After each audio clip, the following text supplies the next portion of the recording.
목표물? 순덕이 떨리는 목소리로 중얼거렸습니다.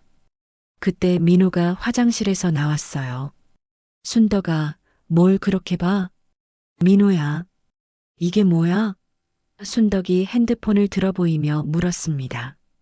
민호는 그 화면을 보고 얼굴이 하얗게 변했어요. 아, 그게 목표물? 내가 내게 목표물이야?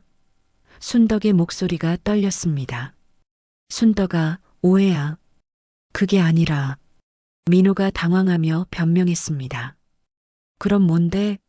왜 내 이름 뒤에 목표물이라고 써 있어? 순덕이 소리쳤습니다. 교직에서 퇴직한 박순덕, 이제부터 순덕에게 일어났던 사건을 알아보겠습니다. 그 전에 구독과 좋아요를 눌러주시면 감사하겠습니다. 1챕터- 평온한 황혼의 드리운 그림자. 서울 은평구 불광동 40년 넘게 한 자리를 지킨 낡은 다세대 주택 2층. 72살 박순덕은 오늘도 새벽 5시에 눈을 떴습니다.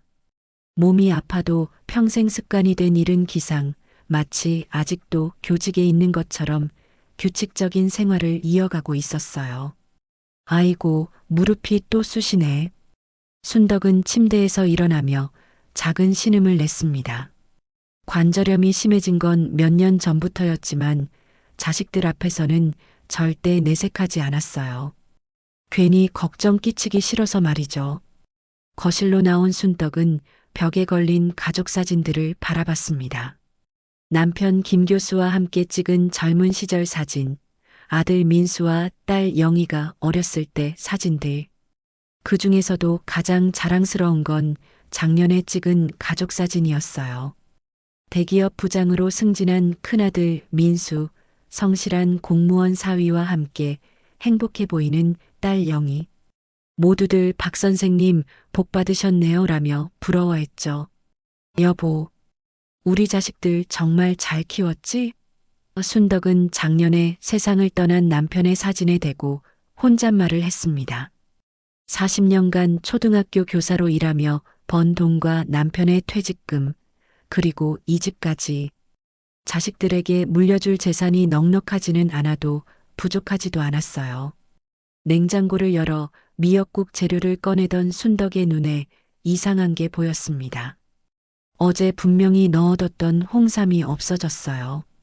며칠 전 민수가 엄마 건강에 좋다며 사다 준 비싼 홍삼이었는데 말이죠. 홍삼이 어디 갔지? 순덕은 냉장고 안을 뒤져봤지만 찾을 수 없었습니다. 혹시 내가 깜빡했나? 그때 핸드폰이 울렸습니다. 큰아들 민수에게서 온 전화였어요. 엄마, 안녕하세요. 어제 잘 주무셨어요? 민수의 목소리는 여전히 다정했습니다. 민수야. 그런데 내가 사다 준 홍삼이 없어졌네? 혹시 가져간 거 아니지? 순덕이 물었습니다. 전화 너머로 잠시 침묵이 흘렀어요. 아, 그게 엄마, 그냥 제가 다시 사다 드릴게요. 더 좋은 걸로요. 아니야, 괜찮아. 그냥 궁금해서. 순덕이 말하려는데 민수가 급하게 말을 끊었습니다. 엄마, 저 회사 일이 급해서 먼저 끊을게요. 주말에 뵐게요. 뚜뚜뚜. 전화가 끊어졌습니다. 순덕은 핸드폰을 내려다보며 고개를 갸웃했어요. 왜 저렇게 급하지? 평소 같으면 한참 이야기하는데. 미역국을 끓이며 순덕은 계속 홍삼 생각을 했습니다. 분명히 냉장고에 넣어뒀는데 사라질 리가 없잖아요. 혹시 치매가 시작된 건 아닐까 싶어 무서워졌어요. 점심때쯤 딸 영희가 찾아왔습니다. 엄마, 오늘 기분이 어떠세요? 응, 괜찮아. 그런데 영희야. 순덕이 홍삼 이야기를 하려는데 영희가 먼저 말을 꺼냈습니다. 엄마, 혹시 요즘 돈이 필요하신 일 없으세요? 영희의 표정이 심각해 보였어요. 돈? 왜 갑자기 그런 소리를 해? 순덕이 의아하게 물었습니다. 그냥 혹시 누가 엄마한테 투자 권유하거나 그런 거 없었나 해서요. 요즘 노인 대상 사기가 많다던데. 영희가 말끝을 흐렸습니다. 순덕은 딸의 말이 이상했어요. 사기? 나한테 그런 사람이 왜 와? 난 그런 거 절대 안 해. 다행이에요. 그냥 조심하시라고요. 영희가 안도의 표정을 지었습니다. 그런데 영희가 화장실에 간 사이 영희 가방에서 핸드폰이 울렸어요. 문자 메시지였는데 화면에 글자가 보였습니다. 엄마 통장 비밀번호 알아냈어? 빨리 좀. 순덕은 그 문자를 보고 온몸이 얼어붙었습니다. 네. 내 통장 비밀번호? 화장실에서 나온 영희는 엄마의 창백한 얼굴을 보고 깜짝 놀랐어요.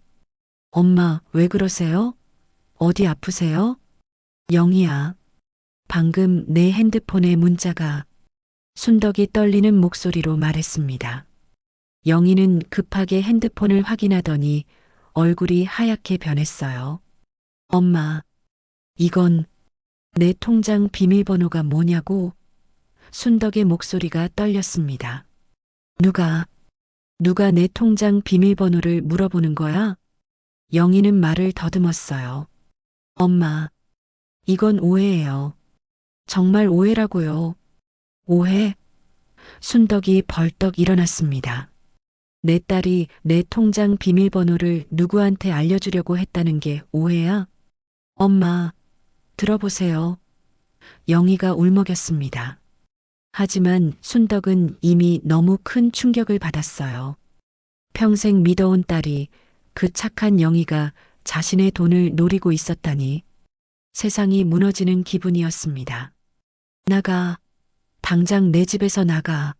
순덕이 소리쳤습니다. 엄마, 영희가 눈물을 흘렸지만 순덕은 등을 돌렸습니다. 영희가 나간 후 순덕은 혼자 거실에 앉아 오열했어요.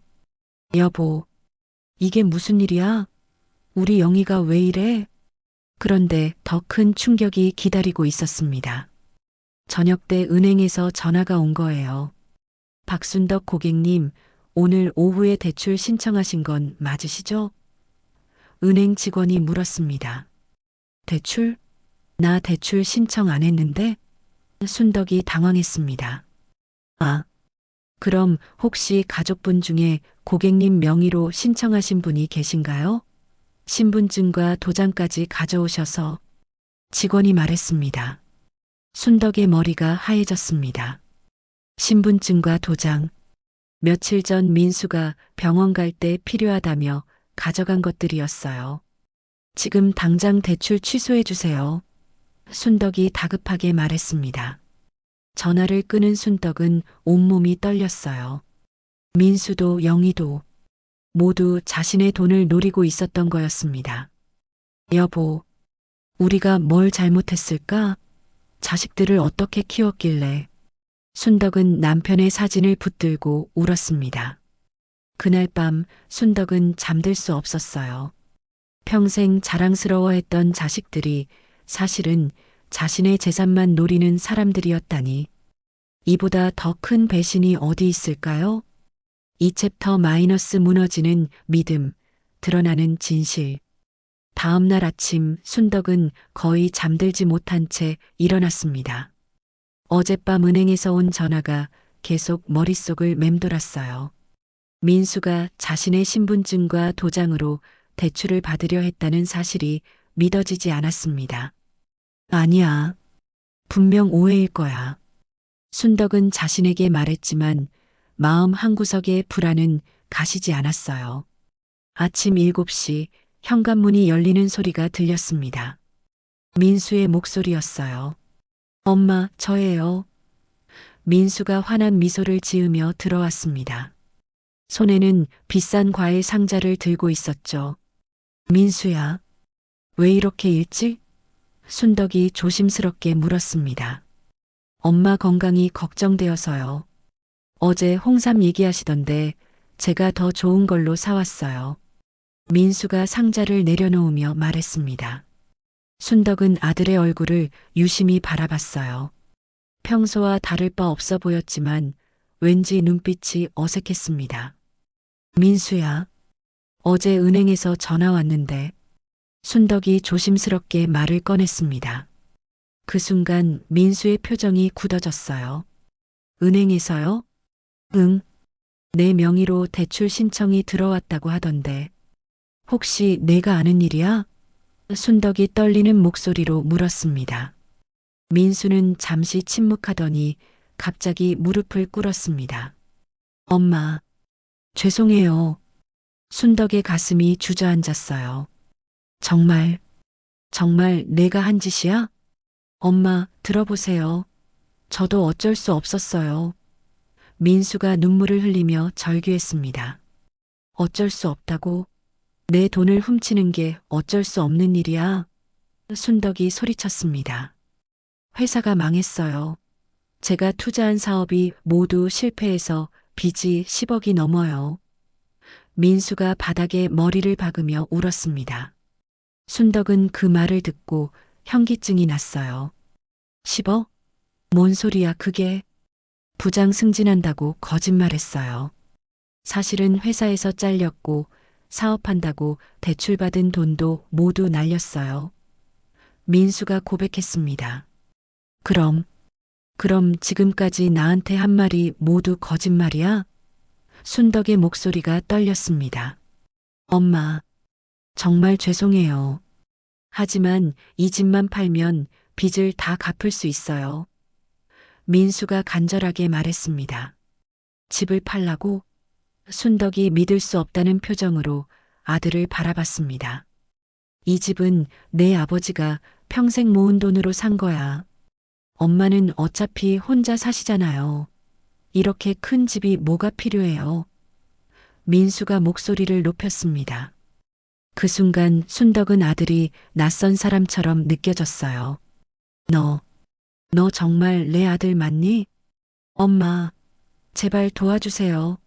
안 그러면 저 정말 죽어요. 민수가 발광하며 소리쳤습니다.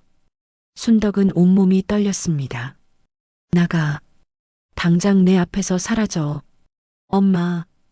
민수가 매달렸지만 순덕은 등을 돌렸습니다. 민수가 나간 후 순덕은 주저앉아 울었어요. 자랑스러운 큰아들이 사실은 사기꾼이었다니. 오후에 영희가 다시 찾아왔습니다. 어제와는 달리 남편 철호까지 함께였어요. 엄마, 어제 일은 정말 오해예요. 영희가 조심스럽게 말했습니다. 오해라고? 내 통장 비밀번호를 누가 물어봤다는 게 오해야? 순덕이 차갑게 말했습니다. 철호가 앞으로 나섰습니다. 어머니, 사실 저희가 말씀드릴 게 있어요. 뭔데? 순덕이 경계하며 물었습니다. 민수 형이 저희한테 부탁했어요. 어머니 통장에서 돈을 좀 빼달라고. 철호가 고백했습니다. 순덕의 눈이 커졌어요. 뭐라고? 형이 빚이 너무 많대요. 어머니 돈을 써야 한다고. 영희가 울먹이며 말했습니다. 그래서 너희가 내 돈을 훔치려고 했다는 거야? 순덕이 절규했습니다. 어머니, 저희는 안 했어요. 형한테 안 된다고 했어요. 철호가 급하게 변명했습니다. 하지만 통장 비밀번호는 알아내려고 했잖아. 순덕이 소리쳤습니다. 영희가 무릎을 꿇었습니다. 엄마, 정말 죄송해요. 하지만 저희는 정말 안 했어요. 안 했다고? 그럼 어제 그 문자는 뭐야? 순덕이 따졌습니다. 형이 협박했어요. 안 도와주면 저희 집도 담보로 잡혀 있다고. 영희가 울면서 말했습니다. 순덕은 그제야 상황을 이해했어요. 민수가 영희네 집까지 담보로 잡혀 있다는 말이었습니다. 그럼 너희 집도 위험하다는 거야? 순덕이 떨리는 목소리로 물었습니다. 네. 형이 저희 보증을 섰거든요. 형이 못 갚으면 저희가 갚아야 해요. 철호가 절망적으로 말했습니다. 순덕은 머리를 감쌌어요. 큰아들의 빚 때문에 둘째 딸 가족까지 망하게 생겼다니. 얼마나, 얼마나 빚진 거야? 순덕이 물었습니다. 15억이요. 영희가 겨우 말했습니다. 15억? 순덕이 기절할 뻔했어요. 그 많은 돈을 어디다 썼다는 거야? 투자. 투자라고 했는데 모두 사기였대요. 철호가 말했습니다. 순덕은 이제 모든 게 끝났다고 생각했어요. 평생 모은 재산으로도 그 빚을 다 갚을 수 없었거든요. 엄마, 정말 어떻게 하죠? 영희가 울면서 물었습니다. 순덕은 대답할 수 없었어요. 자식들 때문에 인생이 완전히 망가진 기분이었습니다. 3챕터 마이너스 과거에서 온 구원자. 순덕이 절망에 빠져 지낸 지 사흘째 뜻밖의 방문객이 찾아왔습니다. 현관벨이 울리자 순덕은 귀찮다는 듯 문을 열었어요. 그런데 문 앞에 서 있는 사람을 보고 깜짝 놀랐습니다. 순덕아, 나 기억하니? 60대 후반의 단정한 남자가 서 있었어요. 순덕은 그 얼굴을 보는 순간 심장이 두근거렸습니다. 강민호? 맞아, 나야. 강민호. 그가 따뜻한 미소를 지었습니다. 강민호는 순덕의 첫사랑이었어요. 45년 전 순덕이 25살 새내기 교사였을 때 같은 학교에서 근무했던 동료 교사였죠. 하지만 민호의 아버지가 사업 실패로 가족이 뿔뿔이 흩어지면서 연락이 끊어졌었어요. 어떻게 여기를 찾아왔어? 순덕이 떨리는 목소리로 물었습니다. 동창회에서 주소를 알았어. 그런데 순덕아, 얼굴이 왜 이렇게 상해 있어? 무슨 일 있었니? 민호가 걱정스럽게 물었습니다. 순덕은 민호를 집 안으로 들였습니다. 45년 만에 만난 첫사랑 앞에서 왠지 눈물이 났어요. 민호야, 나 이제 어떻게 살아야 할지 모르겠어. 순덕이 울먹이며 말했습니다. 무슨 소리야? 무슨 일인데? 민호가 순덕의 손을 잡았습니다. 순덕은 지난 며칠간 있었던 일들을 모두 털어놨어요. 자식들의 배신, 15억의 빚, 집을 팔아야 할 상황까지. 민호는 이야기를 들으며 주먹을 꽉 쥐었습니다. 그 자식들이 어떻게 어머니한테 그럴 수가 있어? 내가 잘못 키운 거야. 돈만 주고 관심은 안 줬으니까. 순덕이 자책했습니다. 무슨 소리야. 내가 얼마나 좋은 어머니인지 내가 더 잘 알아. 민호가 격하게 말했습니다. 민호야, 너는 그동안 뭘 했어? 결혼은 했고? 순덕이 물었습니다. 민호는 잠시 침묵하더니 말했습니다. 아내는 10년 전에 세상 떠났어. 자식은 없고 혼자 살고 있어. 아, 미안해. 괜히 물어봤네. 순덕이 미안해했습니다. 괜찮아. 사실은 그때 너와 헤어진 게 평생 후회야. 민호가 솔직하게 말했습니다. 순덕의 가슴이 뛰었어요. 민호야, 순덕아, 그때 내가 가난해서 너한테 고백도 못하고 떠났어. 지금도 후회하고 있어. 민호가 진심을 털어놨습니다. 나도 그때 내가 그냥 사라져서 얼마나 힘들었는지 몰라. 순덕이 눈물을 흘렸습니다. 두 사람은 잠시 과거의 추억에 잠겼어요. 그때 민호가 입을 열었습니다. 순덕아, 내가 도와줄게. 뭘 도와준다고? 순덕이 의아하게 물었습니다. 돈 문제 말이야. 내가 해결해 줄게. 민호가 단호하게 말했습니다. 말도 안 돼. 15억을 내가 어떻게. 순덕이 놀라며 말했습니다. 민호는 가방에서 서류 뭉치를 꺼냈어요. 나 사실 사업 좀 했어.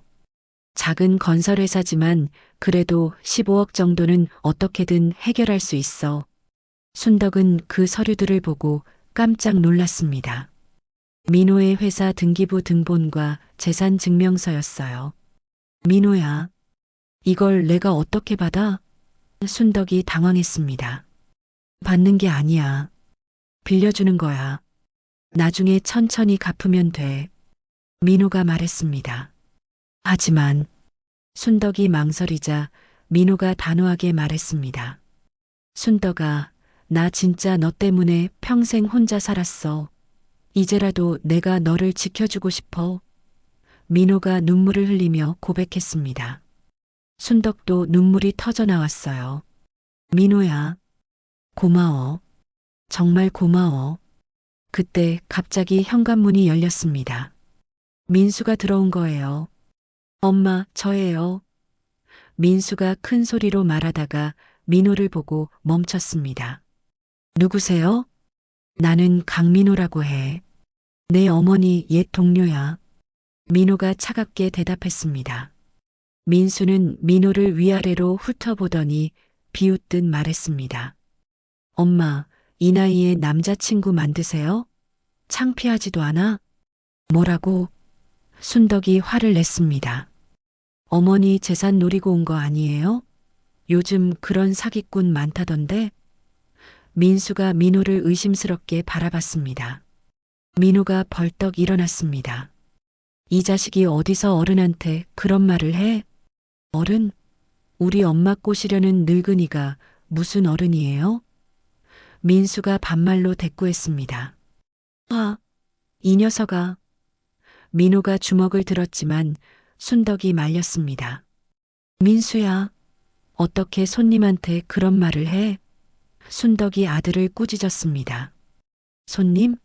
엄마를 이용하려는 사기꾼이 무슨 손님이에요? 민수가 소리쳤습니다. 민호가 가방에서 수표를 꺼냈습니다. 이것 봐. 이게 15억이야. 내 빚 갚으라고 가져온 거야. 민수는 그 수표를 보고 눈이 번쩍했어요. 정말 15억이에요? 그래. 하지만 너 같은 자식한테는 한 푼도 안 줘. 민호가 수표를 다시 넣었습니다. 잠깐만요. 아저씨, 제가 잘못했어요. 죄송합니다. 민수가 갑자기 무릎을 꿇었습니다. 순덕은 아들의 돌변한 모습을 보며 더욱 실망했어요. 돈 앞에서는 자존심도 없는 아들의 모습이 한심하기 그지없었습니다. 민수야, 너 정말 내 아들 맞니? 순덕이 슬픈 목소리로 물었습니다. 민호가 순덕의 어깨에 손을 올렸습니다. 순덕아, 이제 걱정하지 마. 내가 있잖아. 그 순간 순덕은 45년 전 그 따뜻했던 민호의 품에 안긴 기분이었어요. 절망의 끝에서 만난 구원자, 그것도 첫사랑이었던 민호였습니다. 하지만 순덕은 알지 못했어요. 민호에게도 숨겨진 비밀이 있다는 것을. 4챕터- 달콤한 함정 속으로. 민호가 15억을 빌려주겠다고 한 지 일주일이 지났습니다. 순덕은 그동안 민호와 함께 은행을 다니며 대출 정리 절차를 밟고 있었어요. 민호는 정말로 모든 걸 도와주고 있었습니다. 순덕아, 오늘은 민수 녀석 빚부터 정리하자. 민호가 은행 서류를 정리하며 말했습니다. 민호야, 정말 고마워. 내가 아니었으면 우리 가족 다 망할 뻔했어. 순덕이 진심으로 감사를 표했습니다. 고맙긴 뭘. 우리 사이에 그런 말 하지 마. 민호가 순덕의 손을 잡았습니다. 요즘 민호는 거의 매일 순덕의 집에 왔어요. 아침에 와서 함께 식사하고 오후에는 산책도 하고 저녁에도 늦게까지 머물렀습니다. 마치 젊은 시절로 돌아간 것 같았어요. 민호야, 어제 가져온 홍삼 정말 좋더라. 어디서 샀어? 순덕이 물었습니다. 아, 그거 내가 아는 한의사가 있어서 거기서 특별히 구해온 거야. 순덕이 건강에 좋으니까 매일 먹어. 민호가 웃으며 말했습니다. 순덕은 요즘 컨디션이 정말 좋았어요. 민호가 가져다 주는 건강식품들 덕분인지 몸도 가벼워지고 기분도 좋았습니다. 그런데 민호야, 내 회사 일은 괜찮아? 이렇게 매일 나한테만 와도 돼? 순덕이 걱정스럽게 물었습니다. 괜찮아, 괜찮아. 요즘은 직원들이 알아서 잘하고 있어. 민호가 대수롭지 않게 말했습니다. 그때 민수가 찾아왔습니다. 요즘 민수는 민호에게 완전히 굽실거리는 모습이었어요. 민호 아저씨, 안녕하세요. 민수가 90도로 인사했습니다. 왔구나. 민호가 시큰둥하게 대답했습니다. 아저씨 덕분에 채권자들이 더 이상 괴롭히지 않아요. 정말 감사합니다. 민수가 감격해 했습니다. 당연한 거지. 내 어머니를 위해서 한 일이야. 민호가 말했습니다. 순덕은 민수와 민호의 관계가 좋아진 것 같아 다행이라고 생각했어요. 하지만 뭔가 어색한 기분도 들었습니다. 그런데 민수야, 앞으로 어떻게 할 생각이야? 일은 구했어? 순덕이 아들에게 물었습니다. 네, 엄마. 민호 아저씨가 소개해 주신 회사에 들어가기로 했어요. 민수가 대답했습니다. 민호가? 순덕이 의아하게 민호를 바라봤습니다. 아, 내 친구가 운영하는 작은 회사가 있어서 소개해 줬어. 월급은 많지 않지만 성실하게 일하면 될 거야. 민호가 설명했습니다. 순덕은 민호가 민수까지 챙겨주는 것에 감동했어요. 민호야, 정말 고마워. 어떻게 이렇게까지. 가족이잖아. 이제 우리는 가족이야. 민호가 의미심장하게 말했습니다. 그 말을 들은 순덕의 가슴이 두근거렸어요. 민호가 자신을 가족이라고 생각한다니. 며칠 후 민호가 놀라운 제안을 했습니다. 순덕아, 우리 결혼하지 않을래? 민호가 갑자기 말했습니다. 순덕은 그 말을 듣고 깜짝 놀랐어요. 뭐라고? 나 진심이야. 이 나이에 무슨 결혼이냐고 할 수도 있지만 우리 남은 인생 함께 살고 싶어. 민호가 진지하게 말했습니다. 민호야, 갑자기 왜 그런 소리를? 순덕이 당황했습니다. 갑자기가 아니야. 45년 동안 너만 생각했어. 이제라도 함께 하고 싶어. 민호가 순덕의 손을 잡았습니다. 순덕은 마음이 흔들렸어요. 혼자 지낸 지 1년 외로움이 컸던 것도 사실이었거든요. 하지만 자식들이 뭐라고 할까? 순덕이 걱정했습니다. 민수는 이미 찬성한다고 했어. 영희도 분명 좋아할 거야. 민호가 말했습니다. 민수가 찬성한다고? 순덕이 놀라며 물었습니다. 그럼 내가 민수한테 물어봤더니 엄마가 행복하면 자기도 좋다고 하던데. 민호가 웃으며 말했습니다. 순덕은 복잡한 마음이었어요. 한편으로는 기쁘기도 하고 한편으로는 너무 갑작스럽기도 했습니다. 민호야, 조금만 시간을 줘. 생각해 볼게. 순덕이 말했습니다. 그래, 천천히 생각해 봐. 하지만 내 마음은 변하지 않을 거야. 민호가 따뜻하게 말했습니다. 그날 밤 순덕은 잠들기 전에 영희에게 전화를 걸었습니다. 영희야, 엄마가 할 말이 있어. 네, 엄마. 무슨 말씀이세요? 영희가 대답했습니다. 민호 아저씨가 결혼하자고 해. 순덕이 조심스럽게 말했습니다. 전화 너머로 잠시 침묵이 흘렀어요. 엄마, 정말이세요? 응. 너는 어떻게 생각해? 순덕이 물었습니다. 엄마가 행복하시면 저도 좋아요. 그분이 엄마를 잘해주시니까. 영희가 말했습니다. 순덕은 자식들이 모두 찬성한다니 신기했어요. 특히 민수는 처음에 그렇게 반대했는데. 그런데 엄마, 너무 서두르지는 마세요. 조금만 더 지켜보시고. 영희가 조심스럽게 말했습니다. 왜? 무슨 문제 있어? 순덕이 물었습니다. 아니에요.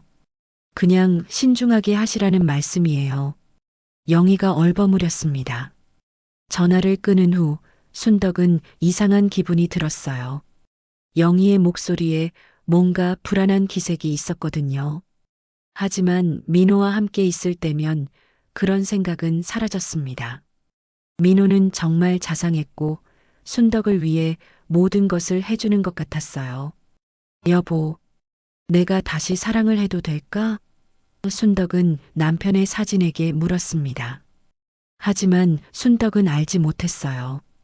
민호가 매일 가져다 주는 홍삼의 기억을 흐리게 하는 성분이 들어있다는 것을, 그리고 민호의 진짜 목적이 따로 있다는 것을. 달콤한 함정이 점점 더 깊어지고 있었습니다. 5챕터 마이너스 가면 뒤의 진실. 민호와의 결혼을 진지하게 고려하던 순덕에게 충격적인 일이 벌어졌습니다. 어느 날 오후 민호가 잠시 화장실에 간 사이 그의 핸드폰이 울렸어요. 순덕은 처음엔 그냥 두려고 했지만 계속 울리는 소리에 혹시 급한 일일까봐 확인해 봤습니다. 화면에 떠오른 이름을 보고 순덕은 온몸이 얼어붙었어요. 박순덕 마이너스 목표물이라고 저장되어 있었거든요. 목표물? 순덕이 떨리는 목소리로 중얼거렸습니다. 그때 민호가 화장실에서 나왔어요. 순덕아, 뭘 그렇게 봐? 민호야, 이게 뭐야? 순덕이 핸드폰을 들어 보이며 물었습니다. 민호는 그 화면을 보고 얼굴이 하얗게 변했어요. 아, 그게 목표물? 내가 내게 목표물이야? 순덕의 목소리가 떨렸습니다. 순덕아, 오해야. 그게 아니라 민호가 당황하며 변명했습니다. 그럼 뭔데? 왜 내 이름 뒤에 목표물이라고 써 있어? 순덕이 소리쳤습니다.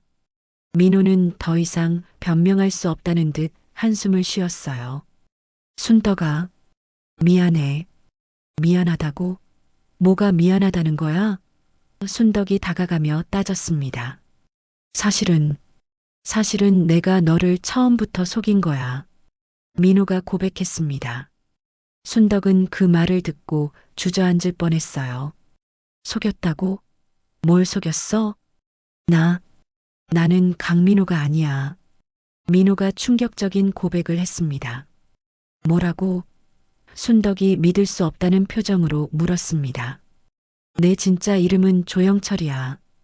강민호는 3년 전에 죽었어. 그가 고개를 떨어뜨렸습니다. 순덕은 현기증이 났어요. 그럼 너는 누구야? 왜 민호 행세를 한 거야? 나는 전문적으로 노인들을 상대로 사기를 치는 사람이야. 조영철이 마침내 진실을 털어놨습니다.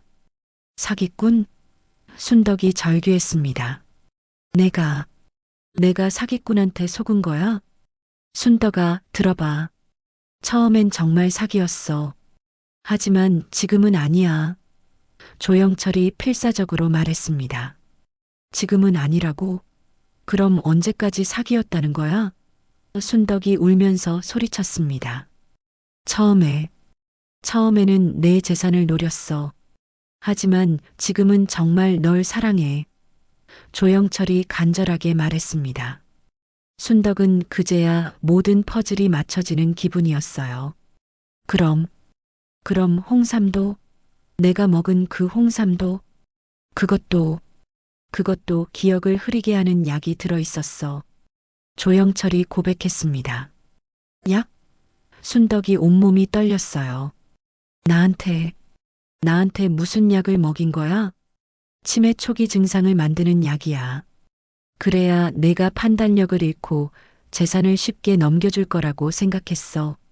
조영철이 죄책감에 찬 목소리로 말했습니다. 순덕은 이제 모든 게 이해됐어요. 왜 요즘 머리가 자꾸 멍했는지, 왜 기억이 가물가물했는지. 이 악마 같은 놈. 순덕이 조영철에게 달려들어 때렸습니다. 어떻게 이럴 수가 있어? 순덕아, 정말 미안해. 하지만 지금은 진심이야. 조영철이 매를 맞으면서도 말했습니다. 진심? 사기꾼의 진심을 누가 믿어? 순덕이 울면서 소리쳤습니다. 그때 현관문이 열렸습니다. 민수가 들어온 거예요. 엄마, 무슨 일이에요? 민수가 놀라며 물었습니다. 민수야, 이 사람이 사기꾼이야. 순덕이 아들에게 매달렸습니다. 그런데 민수의 반응이 이상했어요. 엄마, 그게 무슨 말씀이세요? 민수야, 이 사람은 강민호가 아니야.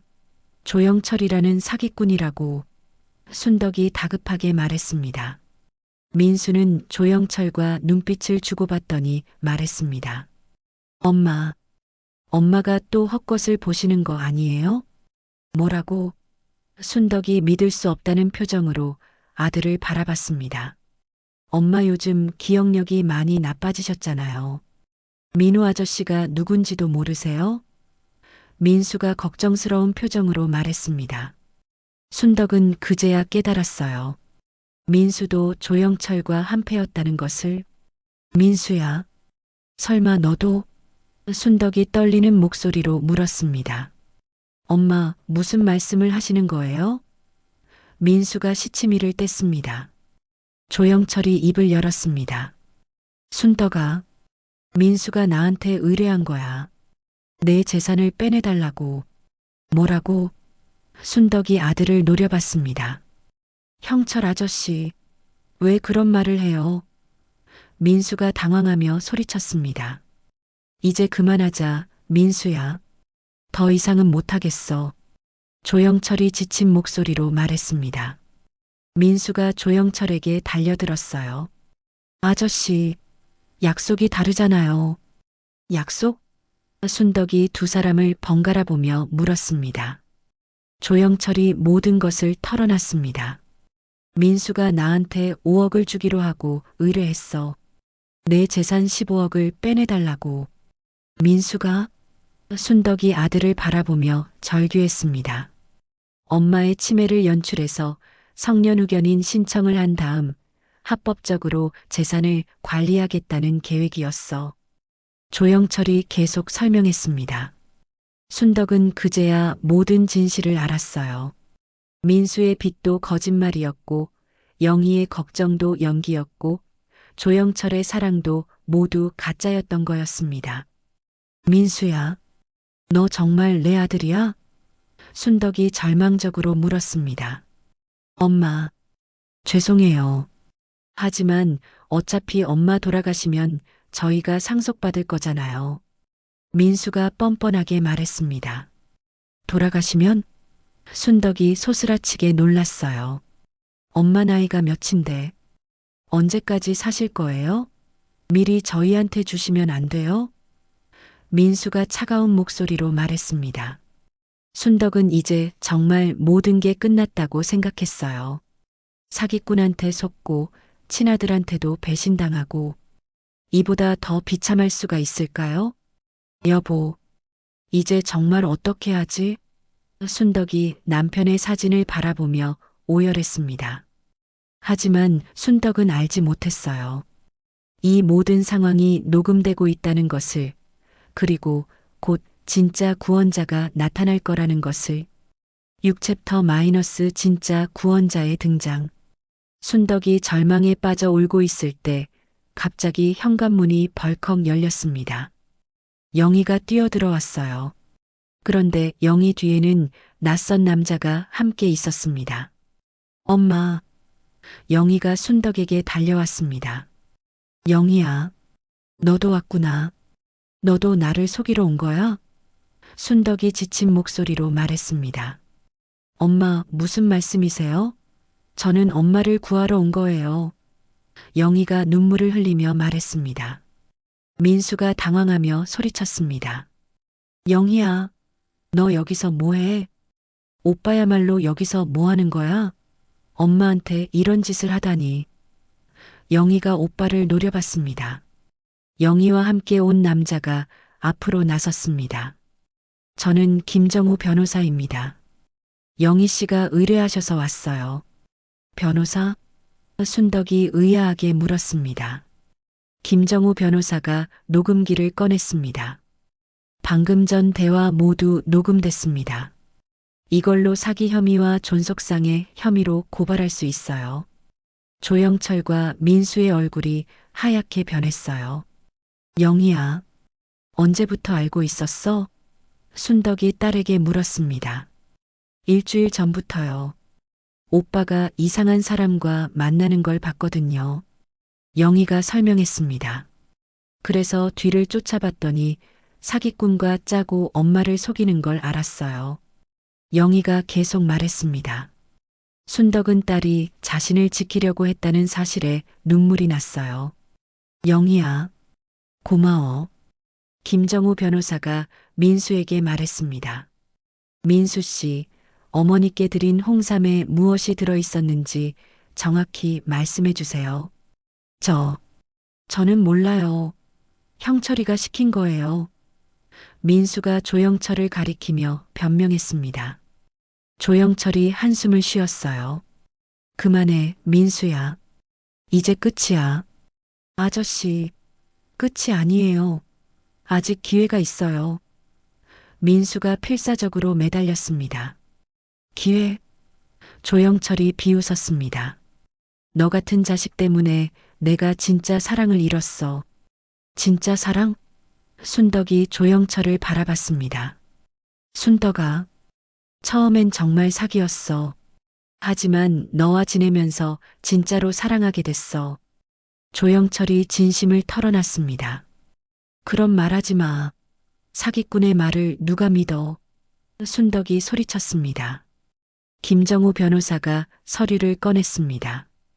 조영철 씨, 이게 뭔지 아세요? 뭔데요? 조영철이 물었습니다. 당신이 박순덕 씨 몰래 만든 부동산 매매 계약서예요. 이 집을 팔아서 돈을 빼돌리려고 했죠? 변호사가 증거를 제시했습니다. 순덕은 그 서류를 보고 경악했어요.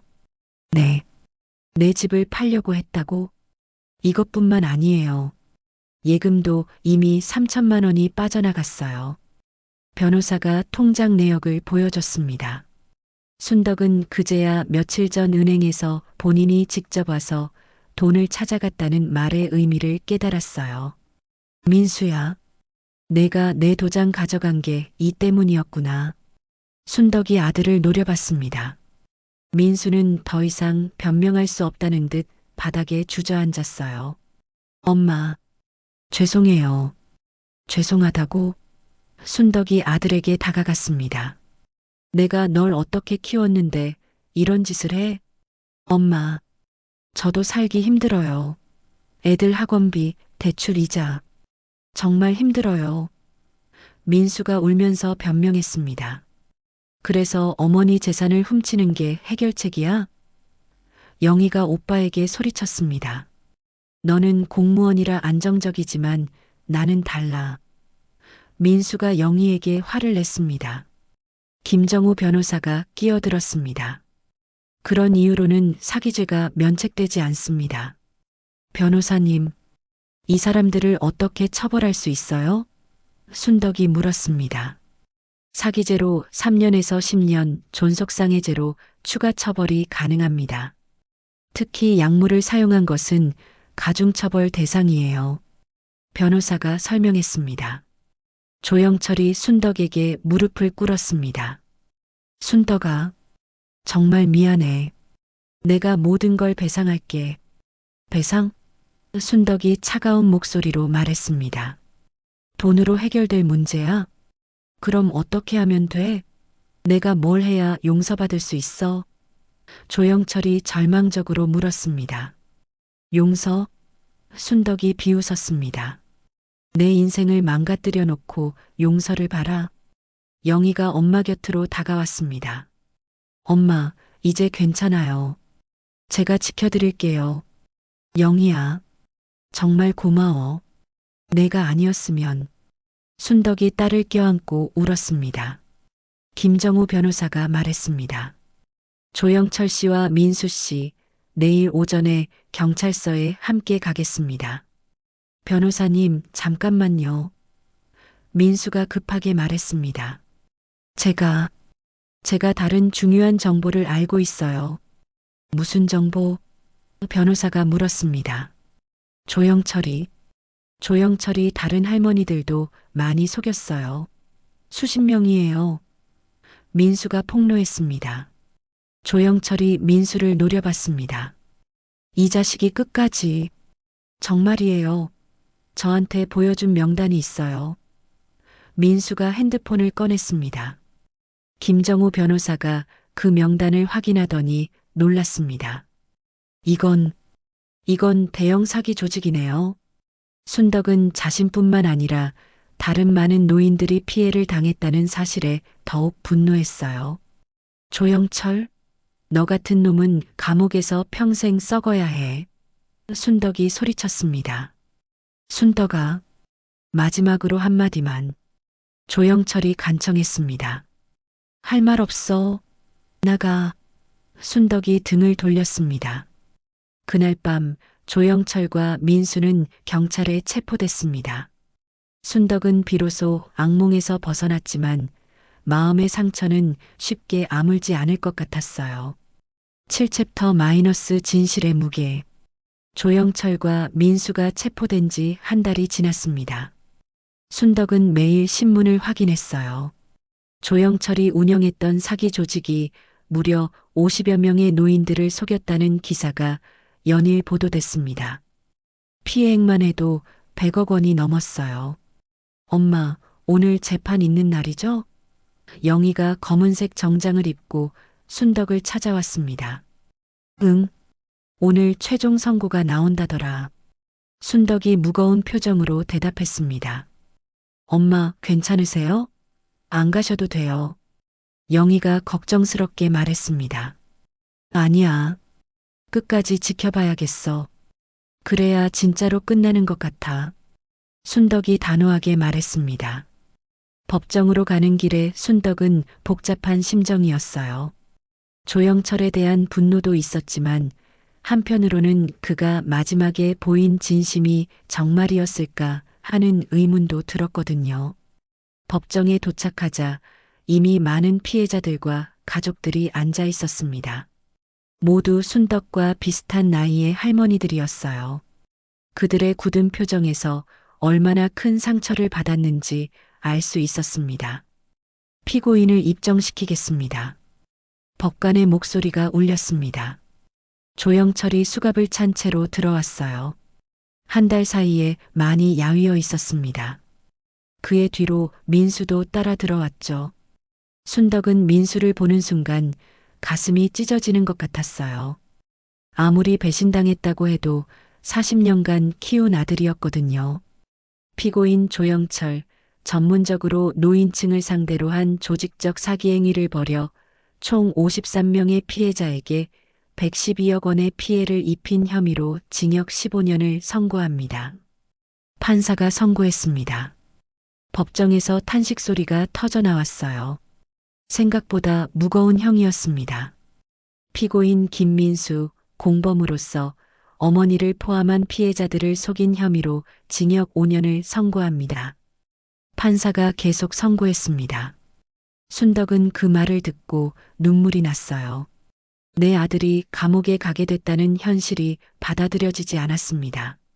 선고가 끝난 후 조영철이 순덕을 바라봤습니다. 그의 눈에는 진심으로 미안해하는 표정이 담겨 있었어요. 순덕아. 조영철이 입을 열려고 했지만 교도관이 막았습니다. 순덕도 조영철을 바라봤습니다. 한 달 동안 생각해봤지만 여전히 그에 대한 감정을 정리할 수 없었어요. 법정을 나오는 길에 민수가 순덕에게 다가왔습니다. 엄마. 민수가 수갑을 찬 채로 무릎을 꿇었습니다. 민수야. 순덕이 아들을 내려다봤습니다. 엄마, 정말 죄송해요. 제가 정말 잘못했어요. 민수가 눈물을 흘리며 사죄했습니다. 지금 와서 미안하다고 해서 뭐가 달라져? 순덕이 차가운 목소리로 말했습니다. 엄마, 감옥에서 반성하겠어요. 나와서 새 사람이 되겠어요. 민수가 간절하게 말했습니다. 새 사람? 순덕이 비웃었습니다. 내가 내 친아들인 것도 믿을 수 없는데 새 사람이 된다는 걸 어떻게 믿어? 엄마. 민수가 절망적으로 불렀습니다. 민수야. 순덕이 아들의 이름을 불렀습니다. 나한테 아들은 없어. 이제 남남이야. 엄마, 그렇게 말하지 마세요. 민수가 울부짖었습니다. 하지만 순덕은 돌아서서 걸어갔습니다. 영희가 순덕의 팔을 붙잡고 함께 걸었어요. 엄마, 너무 매정하게 하신 거 아니에요? 영희가 조심스럽게 물었습니다. 영희야, 엄마가 어떤 기분인지 알아? 순덕이 멈춰서서 말했습니다. 네. 영희가 고개를 끄덕였습니다. 40년간 키운 아들이 나를 죽이려고 했어. 독을 먹이고 치매 환자로 만들려고 했다고. 순덕의 목소리가 떨렸습니다. 엄마. 영희가 엄마를 끌어안았습니다. 그런 아들을 어떻게 용서해? 어떻게? 순덕이 영희의 품에서 오열했습니다. 집에 돌아온 순덕은 민수의 방에 들어갔어요. 어린 시절부터 대학 졸업까지의 사진들이 벽에 가득 붙어 있었습니다. 이 아이가, 이 착했던 아이가 어떻게 이렇게 됐을까? 순덕이 민수의 어린 시절 사진을 바라보며 중얼거렸습니다. 영희가 뒤에서 말했습니다. 엄마, 오빠도 변명의 여지가 없지만 너무 힘들었나 봐요. 힘들면 어머니를 죽여도 된다는 거야? 순덕이 화를 냈습니다. 아니에요. 그런 뜻이 아니라. 영희가 당황했습니다. 그때 현관벨이 울렸습니다. 순덕이 나가보니 조영철의 변호사였어요. 박순덕 씨, 안녕하세요. 저는 조영철 씨 변호사입니다. 그가 인사했습니다. 무슨 일이세요? 순덕이 경계하며 물었습니다. 변호사가 봉투를 내밀었습니다. 조영철 씨가 전해달라고 하신 편지입니다. 편지? 순덕이 의아하게 물었습니다. 그리고 이것도요. 변호사가 통장을 꺼냈습니다. 조영철 씨가 가진 모든 재산을 당신에게 배상하겠다고 합니다. 순덕은 그 통장을 보고 놀랐어요. 잔고가 12억이었거든요. 이걸 왜 저한테? 순덕이 물었습니다. 편지에 모든 설명이 있을 겁니다. 그럼 실례하겠습니다. 변호사가 인사하고 떠났습니다. 순덕은 떨리는 손으로 편지를 열었어요. 순덕아, 마지막 편지야. 나는 정말 너를 사랑했어. 처음엔 사기였지만 지금은 진심이야. 내 모든 재산을 너에게 준다. 그리고 미안해. 정말 미안해. 마이너스 형철. 순덕은 편지를 읽고 복잡한 마음이 들었어요. 조영철의 마지막 진심이 느껴졌거든요. 엄마, 어떻게 하실 거예요? 영희가 물었습니다. 순덕은 한참을 생각하더니 말했습니다. 이 돈, 다른 피해자들한테 나눠줄게. 엄마, 나 혼자 받을 수 없어. 나처럼 당한 할머니들이 얼마나 많은데. 순덕이 말했습니다. 그날 밤 순덕은 조영철에게 답장을 썼습니다. 마지막 작별 인사였어요. 8챕터 마이너스 새로운 시작, 진짜 가족. 사건이 마무리된 지 6개월이 지났습니다. 순덕은 조영철의 배상금을 다른 피해자들과 나눠 가진 후 남은 돈으로 작은 카페를 열었어요. 할머니의 쉼터라는 이름의 그 카페는 혼자 사는 노인들이 모여 차를 마시며 이야기를 나누는 공간이 되었습니다. 순덕 언니, 오늘도 손님이 많네요. 같은 피해자였던 김복순 할머니가 카페로 들어오며 말했습니다. 복순이 언니, 어서 와요. 오늘 새로 만든 호박죽 있어요. 순덕이 따뜻하게 맞았습니다. 요즘 순덕은 예전보다 훨씬 밝아졌어요. 같은 아픔을 겪은 할머니들과 함께 상처를 치유해 가고 있었거든요. 언니, 그런데 민수는 어떻게 지내요? 복순이 조심스럽게 물었습니다. 순덕의 표정이 잠시 어두워졌어요. 글쎄요. 영희가 가끔 면회 간다고 하던데. 그래도 친아들인데. 한 번쯤은 만나보시지 그래요? 복순이 권했습니다. 아직은. 아직은 못하겠어요. 순덕이 고개를 저었습니다. 그때 카페 문이 열리며 영희가 들어왔습니다. 표정이 심각해 보였어요. 엄마, 할 말이 있어요. 영희가 조심스럽게 말했습니다. 무슨 일이야? 순덕이 딸의 표정을 보며 불안해했습니다. 오빠 이야기예요. 영희가 복순 할머니를 의식하며 작은 소리로 말했습니다. 순덕은 복순에게 잠깐 자리를 비켜달라고 한 후 영희와 둘이 앉았어요. 무슨 일인데? 순덕이 물었습니다. 오빠가 감옥에서 편지를 보냈어요. 영희가 편지 봉투를 꺼냈습니다. 순덕은 그 편지를 보고 잠시 망설였어요. 읽고 싶지 않아. 엄마, 한 번만 읽어보세요. 오빠가 정말 많이 변한 것 같아요. 영희가 간청했습니다. 순덕은 마지못해 편지를 받아들었습니다. 떨리는 손으로 봉투를 뜯어 편지를 꺼냈어요. 엄마에게 매일매일 후회하며 살고 있습니다. 감옥에서 다른 죄수들 이야기를 들으며 제가 얼마나 큰 죄를 지었는지 깨달았어요. 엄마가 저를 키우시느라 얼마나 고생하셨는지, 아버지 돌아가신 후 혼자서 얼마나 외로우셨는지, 이제서야 알겠어요. 엄마 용서해달라고 하지 않겠어요. 다만 나와서도 엄마께 진심으로 사죄하며 살겠습니다. 사랑합니다. 마이너스 민수. 순덕은 편지를 읽으며 눈물이 났어요. 글씨체도 예전보다 차분해진 것 같았고 내용도 진심이 느껴졌습니다. 엄마, 어떠세요? 영희가 조심스럽게 물었습니다. 모르겠어. 정말 모르겠어. 순덕이 편지를 접으며 말했습니다. 엄마, 저는 오빠가 정말 변한 것 같아요. 면회 갈 때마다 많이 달라져 있었거든요. 영희가 말했습니다. 달라졌다고? 어떻게? 순덕이 물었습니다. 예전엔 자기 변명만 했는데 이제는 자기 잘못만 이야기해요. 그리고 엄마 걱정만 해요. 영희가 설명했습니다. 순덕은 복잡한 마음이었어요. 한편으로는 민수가 정말 변했을 거라는 희망도 있었지만 다른 한편으로는 또 속을까봐 두려웠거든요. 며칠 후 순덕은 김정우 변호사를 찾아갔습니다. 변호사님, 민수 면회 가보려고 하는데 어떻게 생각하세요? 순덕이 물었습니다. 좋은 결정이라고 생각해요. 하지만 너무 기대는 하지 마세요. 변호사가 조언했습니다. 왜요? 순덕이 물었습니다. 사람이 쉽게 변하지는 않거든요. 하지만 어머니의 마음을 정리하는 차원에서는 좋을 것 같아요. 변호사가 설명했습니다.